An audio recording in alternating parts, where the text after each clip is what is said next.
first of all, it's an honor for me to meet you because you are such an icon and an inspiration for the whole football community in Europe and in the world. So your career was terrific. No, not was, is terrific. And it's an honor for me. So unfortunately, we don't have the whole day to celebrate it. I just want to mention three-time Olympic gold medalist and world champions with the US national team. You are considered one of the best women's soccer players ever. It's impressive. Thank you. Are you One, emotional? your English is very good. Oh, okay. And secondly, thank you for that very generous introduction. I'm very grateful for my career and the teammates and the coaches that I've had, and I'm very proud of my success, but you can only look backwards so much, so here we are looking forward. It's a privilege to chat with you. So, but let's start. Everyone wants to know, why are you here? Why in Italy? And why do you and Como choose each other? Because it was a love at first sight. Yeah, it was love at first sight. I got to know Como. I was reading an article about Cesc Fabregas ending his career playing for this Serie B club in Como. And we're around the same age, Cesc and I. So I remember reading this article and thinking, that guy's got it right. Ending his career as a player coach, more or less, in one of the most beautiful parts of the world. And so that's how I became introduced to Como, hearing about the Fabregas story. And then the club came over to the United States to play in a fun tournament, a 7v7 tournament. The winner gets $1 million for this 7v7. It was just for fun in the summertime. And Como sent their team over. And I was there with the American team. So our squads played against each other. All women's, my team, against Como men. Of course, they won, and they won big. But it was the way that we met and the way that we came into each other's, worlds. And I was like, I know you guys. Like, I remember hearing about Cesc, and they were like, oh, yeah, you know Cesc. And I'm like, well, we played at Arsenal. I played at Arsenal for a little bit at the end of my career. And so they're like, Cesc, come over. So Cesc came over, and we were chatting, and we shared a pizza and just chatted about Como. And imagine that you share also the philosophy, the same philosophy of football, or? Yes. I mean, in that moment, I don't know if we talked so deep about football and the nuance of possession and things like that. But I think, his view of the project was similar to mine in that, one, this is a strong football nation. Everybody knows that, a strong history. And this is a beautiful part of the world. And maybe there's an opportunity here. On the men's side, I can't speak to it too much because I'm not in it day to day. But on the women's side, Italy, I think, overall, is a huge opportunity because the national team is doing better and better. It's growing up. Juventus, Roma, AC Milan, doing some good things. But certainly football has a ways to go here in popularity and recognition on the women's side.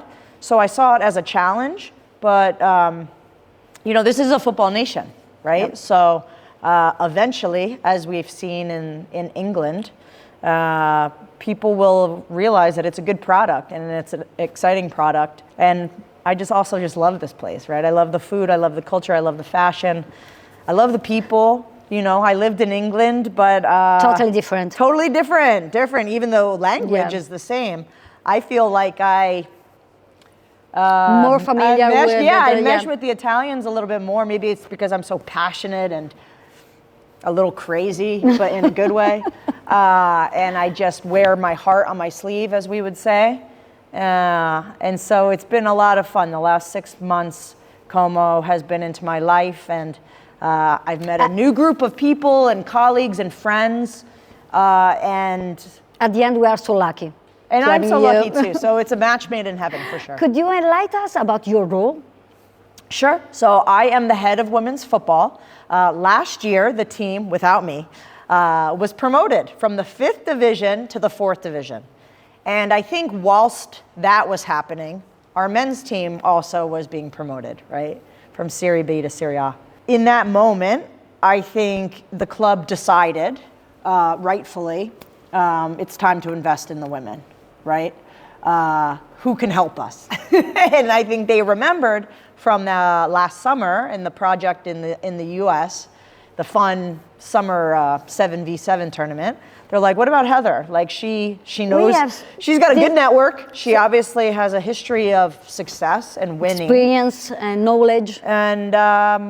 And maybe she could be the person to set the foundation for excellence at the club.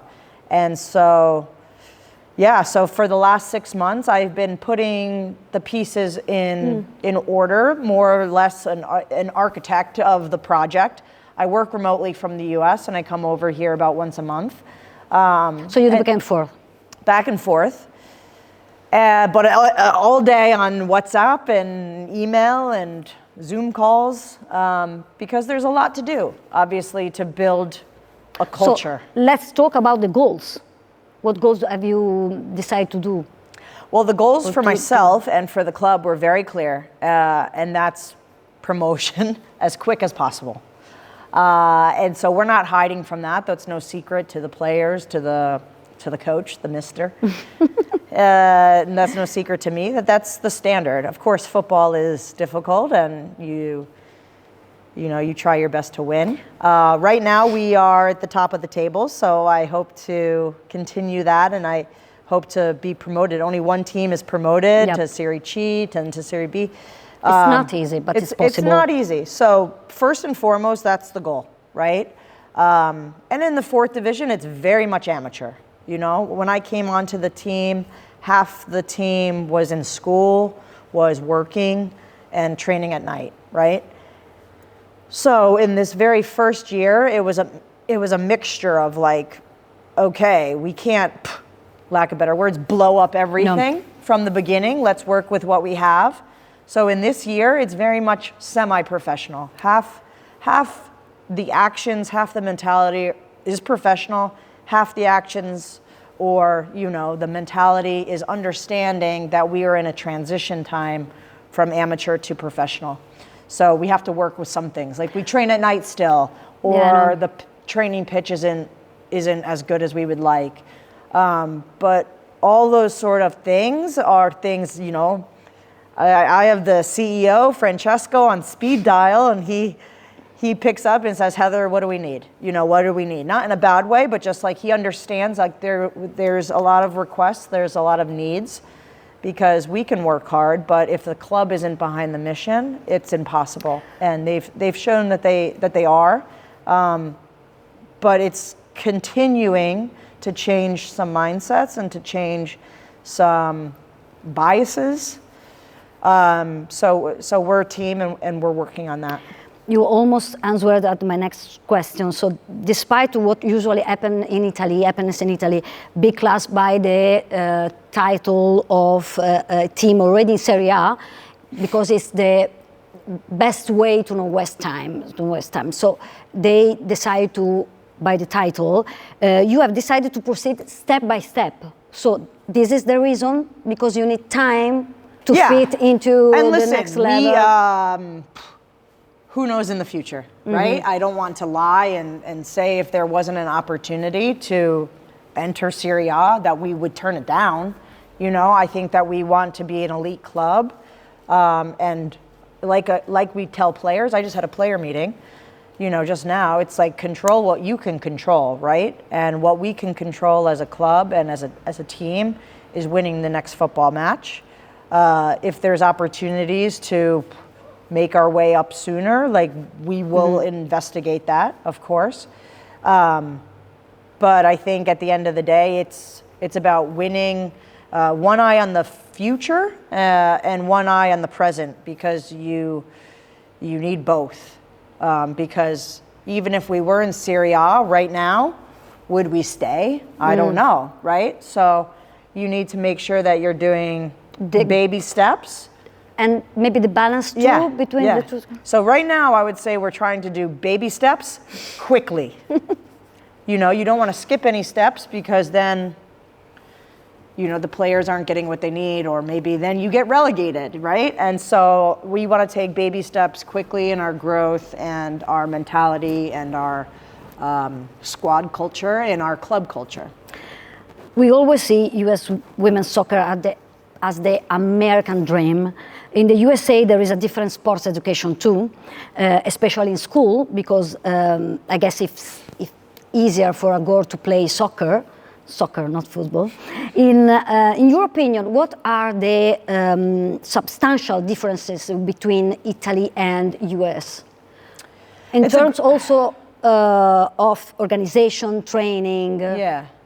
It's a great question. So a little bit of a history lesson, so I'll get my nerdy glasses on here, is in Title IX. It's a legislation passed in the United States in 1972, which required any school that receives public funds to have equal educational opportunities for boys and girls, right? Makes sense. If you have a school, you can't treat classes for boys different than classes for girls. Everybody would agree with that.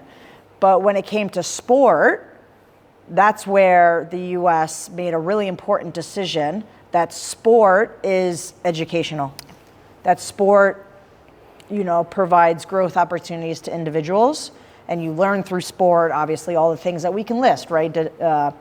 Working as a team, values, building resilience, building, ability to have a long-term goal, all the things that you learn from sport. The government decided that was actually an educational tool. And that was really, really important because that meant that equal funding had to go for the boys' sports and the girls' sports. So sometimes it's not exactly the same, like say American football in the US is a big sport, right? There's not really girls' football, American football.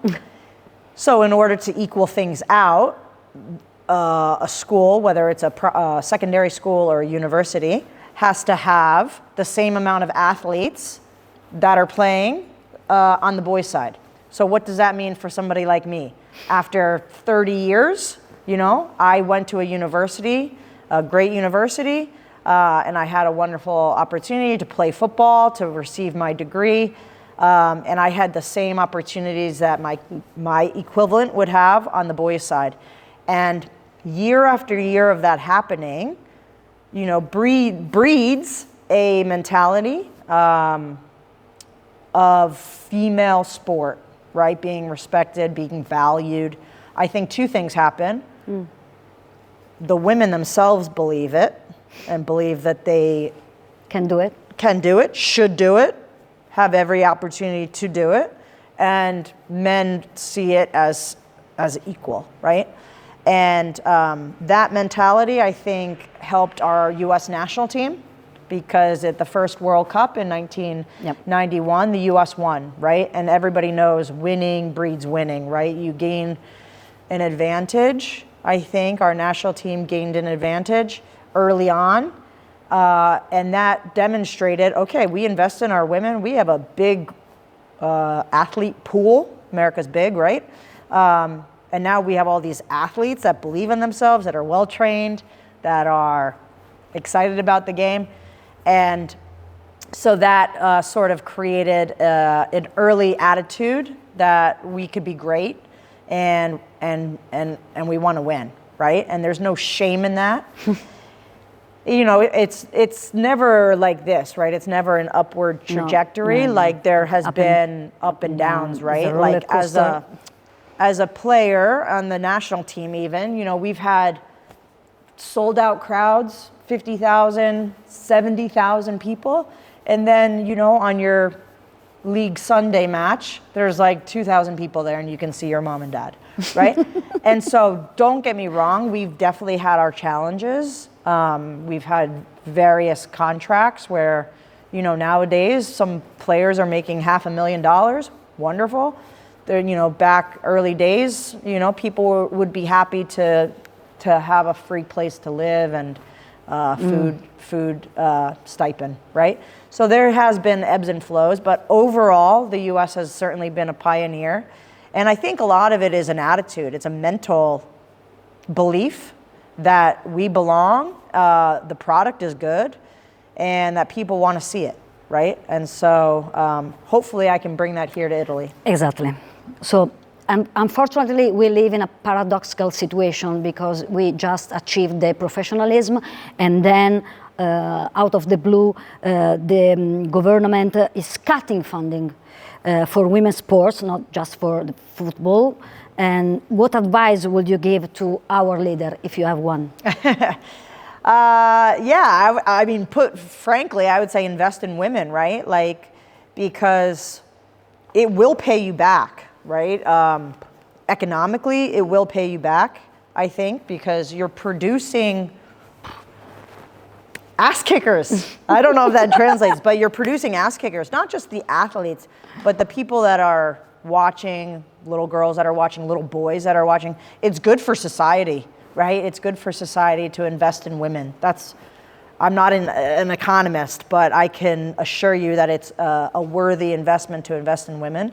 And I would say, like, you're sitting on a gold mine. And I say that because Italy reached the quarterfinals of the last World Cup. They're a good team, you know, Juventus, good team. Football person, I think that we look at Italy national team and we're like, they could be great. Right now they're good. They could be great with the proper investment. And so sort of a sleeping giant a little bit, I think, in a true football-rich nation, right? So you're sitting on a gold mine, I would say. And I would also say invest in women, it'll pay you back. What's the quality that makes an athlete a winner? Oof. Man.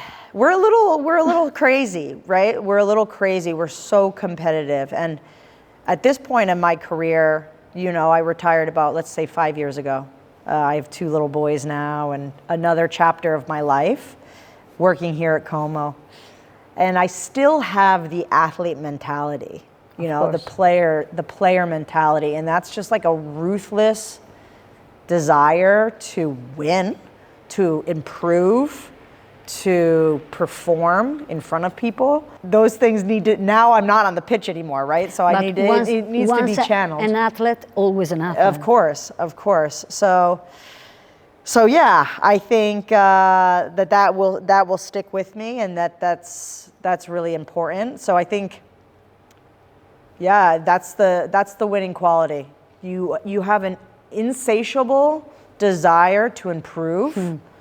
Maybe not win. Winning a lot of times is a byproduct of improvement. So we have an insatiable desire to improve. And as an individual, that's yourself, it's your team. And I would say, like, we have like a motor inside of us. Engine. That's an engine that's churning all the time. And so we're a special breed, right? We're a special breed, but I think with the right balance of people, it's really important to have some former players because, quite frankly, we've been there, we've done it, and we know what the minor details are of a winning group of people and a group of people that says that they want to win but are not willing to do what it takes. As I said, you won 3 Olympic medals, the World Cup. Is there a special moment, an emotional one that stands out for you? Oof. Yeah, of course there are. We can stay here 10 hours, but just one. Yeah. Okay, so I will bring us back. There's 2 in particular. I have to go with 2. I have to go with 2. And both actually were in the Olympic Games. The first one is in 2004. I seem old, but I made that team as a young person. I was only 19 at the Olympics. And at that point, people need to remember that Olympics and World Cup for women were about the same in terms of importance, in terms of prestige. We don't have an under 23 requirement, so you send your first team, national team players. So this is a huge platform, and I made it as a teenager. And just the year before, I broke my leg and was left off the World Cup roster, which would have been, I was 18 at that time. So I think that was my first real adversity, right? My first real injury, my first time getting cut I didn't have enough time to come back from my injury to make the team. And so I was down. I think I had my first like mini crisis as an depressed? athlete. At that point, no. I wouldn't use the word depressed. There has been patches of my career that I have been depressed. But at that point, I think I was just anxious that I was gonna be this like story, this young kid that like almost made it. I started to play up this narrative. But luckily, I had some good people around me that just kept me focused, and I was able to make that Olympic team the next year. And in the overtime against Germany in the semifinal, I was inserted into the match. I had no expectations before the tournament if I was going to be playing much at all. I was the youngest person on the roster, happy to fill out the bench. Didn't know what it would bring in terms of minutes on the field. But my idol, Mia Hamm, who is a woman that like I had pictures of in my childhood bedroom, you as well. Yeah. So this person means a lot to me, and like I feel like a lot of my belief in myself was shaped looking up to her. All of a sudden, she's my teammate. She's my peer, which was a lot for me. She was your role model too? She was my role model, and now she's my teammate. So that was a lot to process as a young person, right? But in that semifinal match, her and I were both strike partners in a 4-4-2. So here we are on the pitch together. I'm like in this crazy dream world. Mom, look at me. Yeah, exactly. I'm with Mia. And a few minutes into the match, I'm put through on a breakaway, and I missed. I basically scuffed it, as I would say, scuffed it with my left foot, hits the post and like trickles out of bounds. Terrible. Very, very easy opportunity. And I remember getting set for the goal kick, and which seems like forever, right? Because you're like thinking about the miss. I could see it on the Jumbotron, like in my vision. I could see it on the television, and I'm like, that was the opportunity. It's overtime. My teammates are exhausted. They were putting faith in me. But I had this real like defining moment, I think, of myself and my career. It was like almost like a movie, right? I like remembered everything that I had been through the year before with the injury and making the team and earning my place and earning the respect of these older players and idols. And a few minutes later, Mia Hamm, my idol, got to the end line, crossed one back, and I was able to finish it. So a wonderful goal that led us on to the gold medal game, which we went on to win. So that moment, I think, is a really proud one. In another major tournament in 2012, we're playing at Old Trafford in Manchester, which was a dream, right? You're playing in these huge Premier League stadiums. And I came off the bench. And at different points of my career, as many footballers know, sometimes you're the best player, you're starting, you're playing every minute. Sometimes you lose your spot. It's very, very difficult. You're a sub. Sometimes you're even an unused sub, which is hard as well. So I kind of pride myself that I've played all the roles there is to play. And most, I think, athletes can say that by the end of their career, right? I guess unless you're Ronaldo or something. I mean, it's been 30 years since he's been a sub. But yeah, I came off the bench in that game and only had a few minutes to contribute. And I had one of the biggest plays of my life. I was played in down the right flank, and I had trained crossing with my right foot like over and over and over. And you know, as players, like so much of your training is done when nobody's watching, when it's not glamorous. And just I knew the rep after rep after rep that I had done to like prepare myself for this very intense moment. And I was able to cross the ball in the 123rd minute. Again, that was in the semifinals. And we went on to the gold medal winning game and gold medal match and won that as well. So those two plays for different reasons. I think the common thread is that you face some serious adversity, physical adversity, mental, emotional adversity. And I'm proud that I've really battled my way through some of that. And I'm happy to share those experiences. Even as I was saying, I'm having some player meetings right now, and I feel as though I can really relate to these players that are experiencing some of these emotions that I very, very vividly can remember feeling myself. Did you already have the opportunity to talk with the girls, the athletes here in Como? Yeah, of course. So I've been at this job for about 5 months. So every time that I come, I try to talk with the players, right? And sometimes you're talking to the superstar, sometimes you're talking to the player that doesn't play, right? And I have a feeling of connection with every one of them, I think, due to my varied experiences in my career. So hopefully my advice to them is valued, and I think that it is. Let's play this game. It's very fast. Tell me the top 11 of the strongest players you play with. Woo! Wow, okay. I'd say Mia Hamm. Of course. I'll go a little bit US-centric because, of course, I've played in, maybe I'll throw a couple others in because I did play at Arsenal late in my career and got to play with some top players. Mia Hamm, Carly Lloyd. Oh, you're really counting, aren't you? Yes. You can miss it one. Yeah, right. I can help you. Yeah, I can't miss any. Hope Solo in goal. Shannon Box holding midfield. I'm going to say also Vivian Miedema, who was my teammate at Arsenal. Yeah. Tops player. I know. I'd also say Kim Little, who I played with at Arsenal as well. Sex. Yep. Marta and I were never on a team, but we played an all-star match together. So I'm gonna say Marta. She's special. Yeah. I'm gonna say Marta because she very, very good. Yep. 7.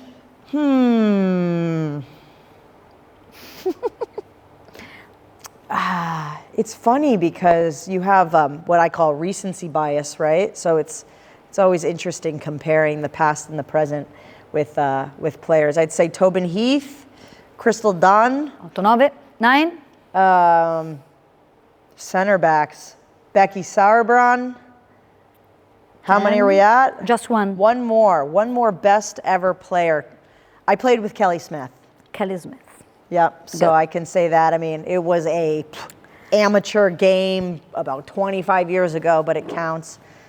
Kelly Smith's one of the best ever. So I feel very privileged that I've been able to play Kelly Smith, Marta, like these are, Mia Hamm, these are, you look at the FIFA best players of the year, and you know, I've played with a lot of them. So hopefully in a small way, I even pushed them to become better, and what a great honor for me. It's a privilege, was a privilege. Como men's football team has ambitious goals. This is why they relied on a coach who is considered innovative and talented. I'm talking about, of course, Cesc. Do you like his football and his philosophy and the approach? Yeah, I do. I've liked so much of what I've seen from Cesc, and I feel like I learn a lot even from reading interviews and seeing the team that they roll out. I think they want to do a few things, right? They want to entertain the fans. They want to play possession football. He believes in a long-term project, right? Which I think, you know, you have to manage, you know, playing young players and just chasing the result in the present time. And I feel like I've learned a little bit in terms of, yes, we want to win football matches, but we need to make sure that we're building a foundation at the same time that will last. You know, that is a lasting philosophy, methodology, culture, because you can win 1 game, 2 games, but this is a long season.